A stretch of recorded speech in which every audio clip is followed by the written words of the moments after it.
Welcome back to Fluent Vibes. I'm your host, and today we're venturing into the spine chilling world of horror. Get ready for a tale that will send shivers down your spine and keep you on the edge of your seat. But remember, our goal is to not just experience the story, we'll uncover a unique way to learn English through it. By the end, you'll walk away with a valuable skill for speaking and understanding English better, all while recovering from the fright. So, dim the lights, lean in, and let's begin. The shadow at the end of the hall. The house had stood on that lonely hill for decades, abandoned and forgotten. But it wasn't empty. At least that's what the townsfolk whispered. When Clara inherited the property from her estranged uncle, she didn't believe the rumors. Ghosts? Curses? She scoffed at the idea. But as she stood in front of the creaking iron gate on a cold, foggy evening, something about the house felt wrong.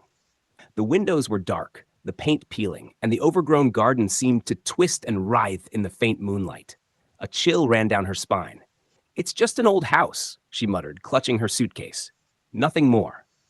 But the moment she stepped inside, the air seemed to change.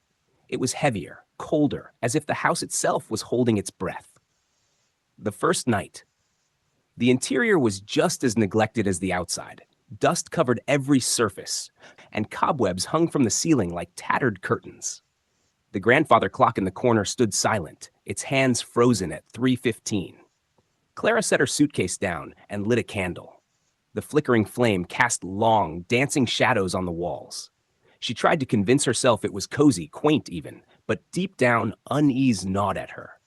She climbed the stairs to the second floor, her footsteps echoing in the empty hall. The boards creaked under her weight, and the sound seemed to linger, as if the house were listening. The guest bedroom was small and sparsely furnished, a bed with a faded quilt, a wardrobe with one creaking door, and a mirror, cracked in the corner, reflecting the dim candlelight. Clara didn't notice at first, but as she turned to unpack, something flickered in the mirror, a shadow that moved when she didn't. She froze. Her heart raced. Slowly, she turned to look at the mirror again. Nothing. "It's just my imagination," she whispered, trying to calm herself. But even as she said it, she didn't believe it. The whispering hallway. The first sound came at midnight. Clara was jolted awake by a faint noise, like whispers drifting down the hallway. She sat up in bed, her heart pounding. The candle had burned out, leaving the room in complete darkness. "Hello?" she called out, her voice barely louder than a whisper. The sound stopped. She told herself it was the wind, but something about it felt deliberate. Slowly, she climbed out of bed and lit another candle. The flame trembled as she held it up, stepping cautiously into the hallway. The whispers started again, faint, indistinct, but growing louder. They seemed to come from the end of the hall, where a door stood slightly ajar. Clara hesitated. "Is someone there?" she called, her voice trembling. The whispers stopped again, replaced by a low creak as the door slowly swung open. She stepped closer, her pulse racing. The candlelight barely penetrated the darkness beyond the door, but she could make out the faint outline of a figure standing in the shadows. "Who are you?" she demanded, her voice cracking. The figure didn't move. Clara's hand shook as she stepped closer, the light finally illuminating the figure's face. It was her own face. The haunting unfolds. Clara stumbled backward, her candle nearly slipping from her hand. The figure smiled, a cold, hollow smile, and raised a hand to point behind her. Clara spun around, but there was nothing there. When she turned back, the figure was gone. She ran down the hallway, her breath coming in short gasps. She reached the staircase, but stopped abruptly. At the bottom of the stairs, a woman stood in a white dress, her face obscured by her long, dark hair. "Get out," the woman whispered, her voice echoing unnaturally. Clara froze. Her legs wouldn't move, no matter how much she willed them to. The woman began to climb the stairs, her movements slow and jerky, like a puppet on strings. "Stay back!" Clara screamed, her voice echoing through the house. The woman stopped. Then, without a sound, she vanished.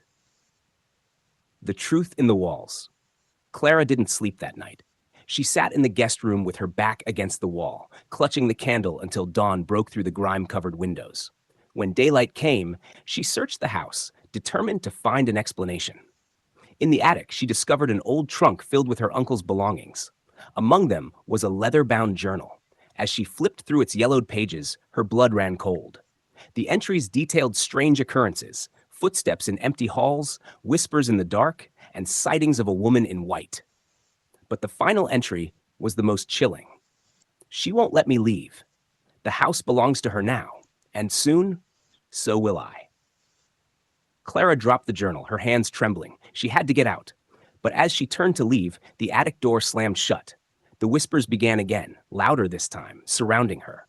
And then, in the corner of the attic, the woman in white appeared once more, her face finally visible, a hollow, eyeless stare that seemed to pierce straight into Clara's soul. What we learn.